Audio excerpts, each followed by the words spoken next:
The Human Experiment, Origins and Evolution of Humanity, written and edited by, by David Carmichael, second revised preliminary edition. Chapter 1, Introduction. Perspectives and approaches. Is warfare a uniquely human behavior? Is it inevitable or innate human behavior? Do you know how many human races there are? What do IQ tests measure? Have you ever wondered how evolution can be both a fact and a theory? Are humans really descended from monkeys? Are you related to Neanderthals? Do you know what the most important human invention of all time was? Hint, it's not the cell phone. What makes the new world new? How did we become who we are as a species, and what does that mean for other species and the rest of the planet? How are modern warfare and environmental degradation related to ancient patterns of human behavior? How does intensive production agriculture affect public health? The contents of this book touch on all these questions, and in the process, students are provided with an introduction to what anthropologists know about the origins of the human condition, or the human experiment.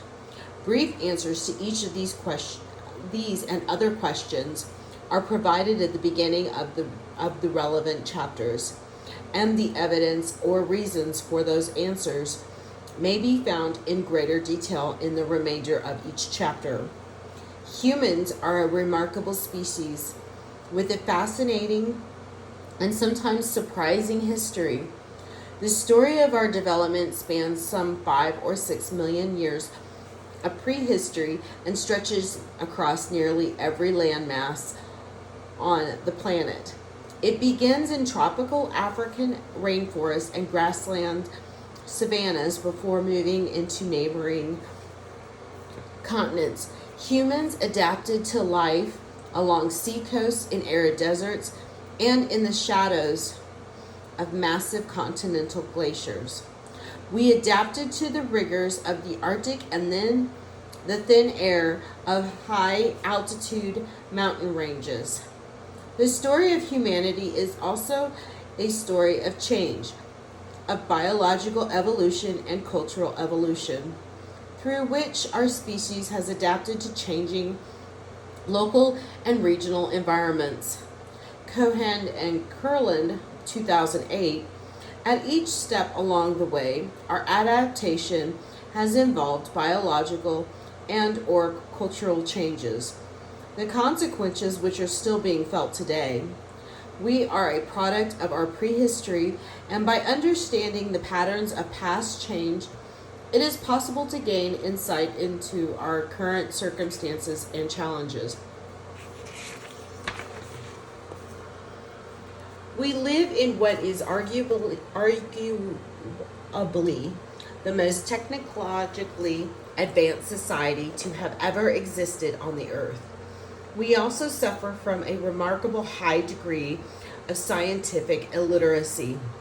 The National Science Board's NSB reported entitled Science in the Engineering Indicators 2016 summarizes a series of recent polls about Americans' knowledge of attitudes towards science and technology. Americans as a whole, 84%, express a high level of interest in science and technology. 42% very interested, with another 42% interested. This level of expressed interest is higher than that reported for other topics such as agriculture, 21% economics, and business 39%, and the military and defense policy 34%. NSB 2016, Table 7-3.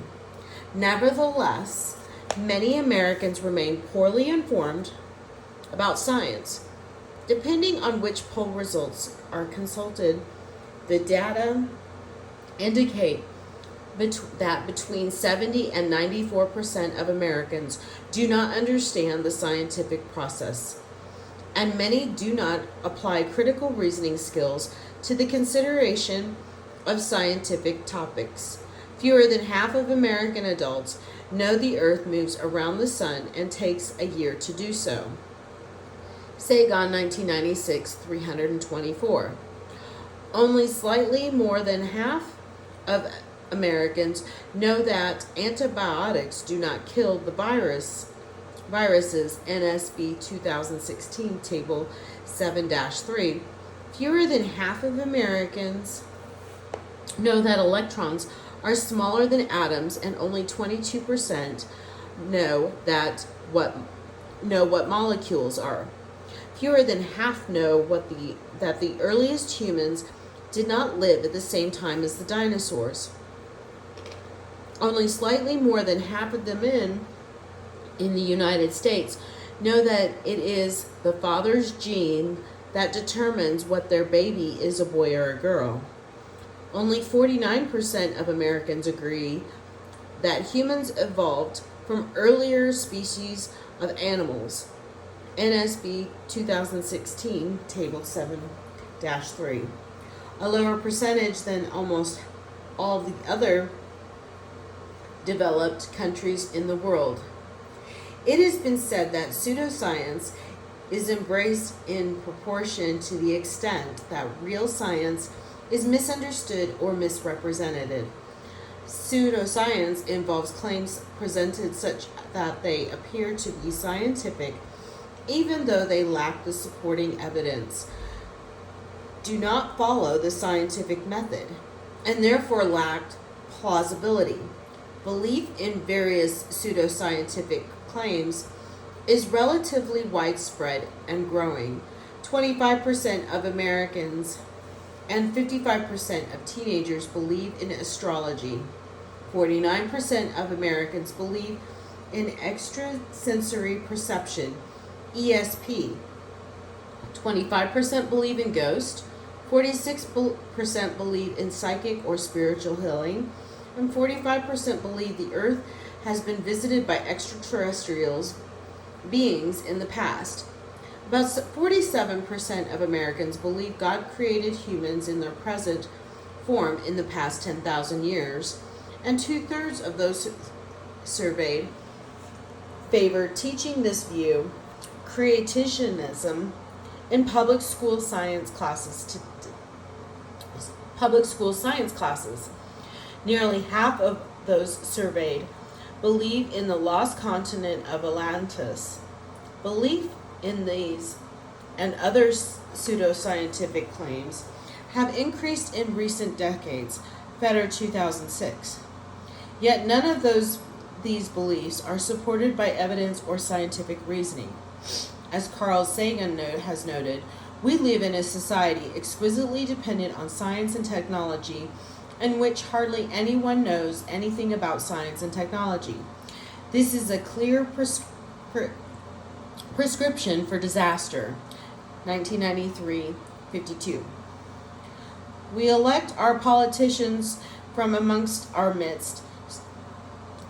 So it should come as no surprise that our leaders share our relative lack of understanding of science. Sagan estimates that out of the 535 members of Congress, rarely in the 20th century, have as many as 1% had any significant background in science.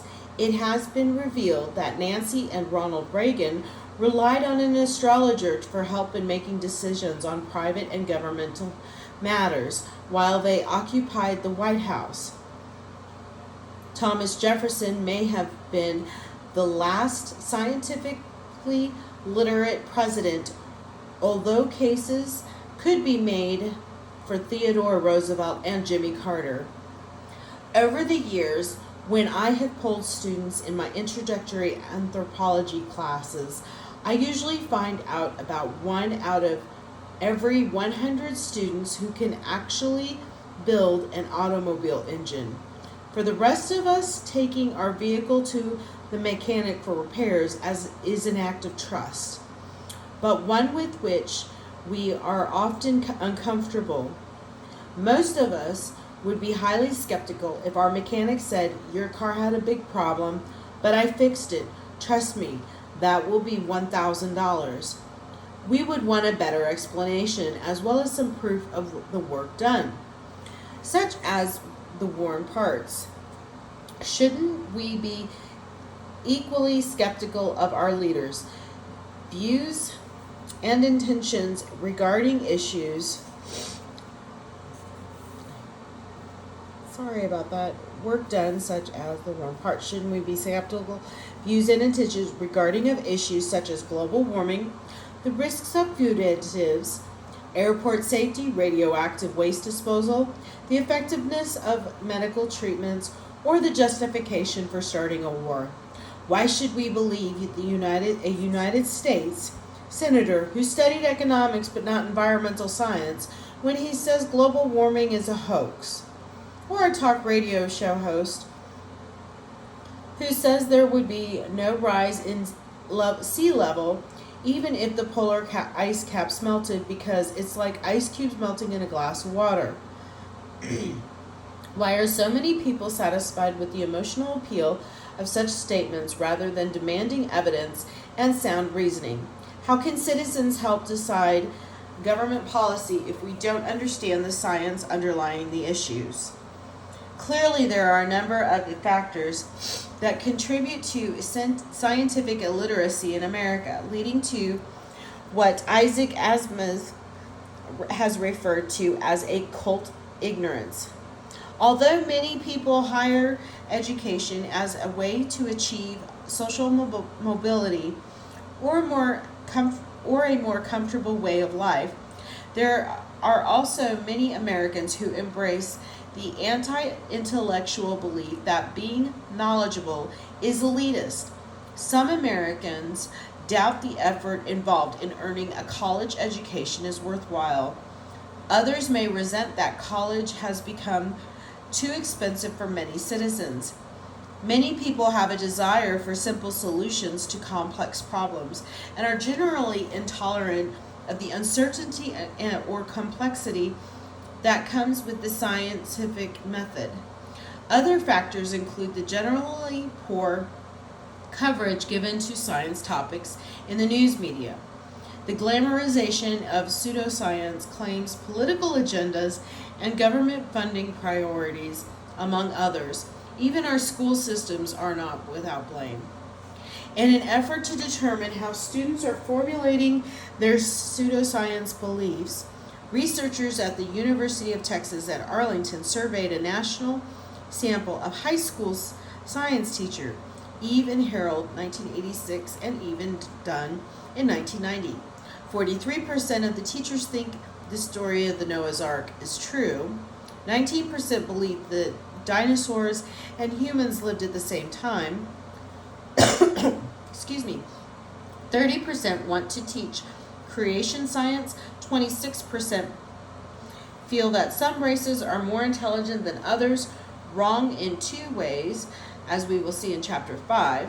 22% believe in ghosts, and 16% believe in Atlantis, the lost continent, not the space shuttle. Students in one of my classes conducted a similar survey at a local middle school teachers, and they learned that students' beliefs about claims such as Atlantis, ancient astronaut, pyramid power, creation science, dozing, and the ESP are very similar to those held by local school teachers. It's really no wonder students are misinformed about science when some of their science teachers are misinformed about science. Most American adults identify the two internet and television as their primary sources of information on science and technology, and more than 2/3 believe that the quality of science and math education in U.S. schools is inadequate. So this textbook is part of an effort to fight back against anti-intellectualism and scientific illiteracy. I will attempt to stimulate students to think about thinking. I hope students will ask, how do we know what we know, what we think we know. Given the introductory scope of the text, it will be possible to touch on only major high points regarding human antiquity. Nevertheless, it is reasonable and desirable to expect students to be able to recognize warranted arguments and distinguish them from spurious claims and non-scientific arguments. Major themes. The materials typically included in an introductory textbook on biological anthropology and archaeology are, for the purposes of this book, organized according to four broad, overarching issues or themes that are of interest not just to anthropologists, but to the general public as well. Thus, the detailed data and the arguments presented throughout the textbook will relate in some ways to one or more of these four major themes or perspectives. Evolution, number one. Evolution is a fact and a theory. People who doubt this statement often either don't have a clear idea of what the evolution really is, or have been exposed to an inaccurate caricature of the concept. So let's deal with that right up front. Evolution does not mean that we are descended from chimpanzees or monkeys. No living species can be descended from another contemporary species, nor does it mean that we can choose to evolve as individuals during our lifetimes. Rather, biological evolution is change in populations of organisms. Darwin referred to it as descent with modification. A more contemporary definition would be change in gene frequency over time. The fact of biological change in species is not in dispute. Evolution can be observed in the laboratory and in the wild. Even within a single human lifetime, the reason we have not yet cured AIDS is that the virus has evolved and continues to change as we develop new drugs. Some antibiotics that were once effective in treating bacterial infections no longer work because the bacteria have changed. These bacteria have developed drug resistance. In other words, they have evolved. Change in gene frequency over time does not necessarily lead to new species, but it can if the processes involved act over a sufficiently long period of time. The fossil record provides the evidence of specification or long-term changes in gene frequency. Evolution is also a theory, or more precisely, there are several theories of evolution processes that explain the fact of species change. How can evolution be both a fact and a theory? Good question. The answer has to do with the differences in the way terminology is used in science versus the popular vernacular of society at large. In science, the term theory means a well-supported explanation. It does not mean a guess, a hunch, or a hypothesis, as is often the case in popular use or misuse of the term. So there are several well-supported explanations for changes in populations of organisms, and they will be discussed in Chapter 4.